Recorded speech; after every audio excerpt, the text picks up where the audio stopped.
Спикер ЗСО идет на восток. Георгий Шевцов сегодня с рабочим визитом отправился в Великий Устюг. Здесь политик встретился с Валентиной Жуковой, учителем-логопедом местного детского сада. Она выступила автором идеи создания тетради с портретами волокжан, героев Советского Союза.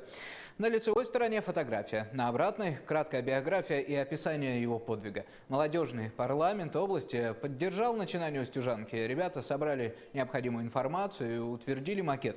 Печатают тетради на средства спонсоров и самих молодых парламентариев. Первую партию Георгий Шевцов передал идейному вдохновителю проекта. Спикер ЗСО познакомился с работой дошкольного учреждения, посмотрел выставку моделей военной техники и посетил открытый урок.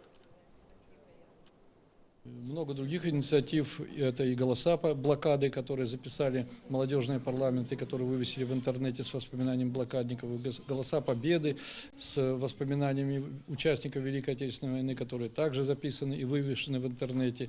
И целый ряд других интересных инициатив.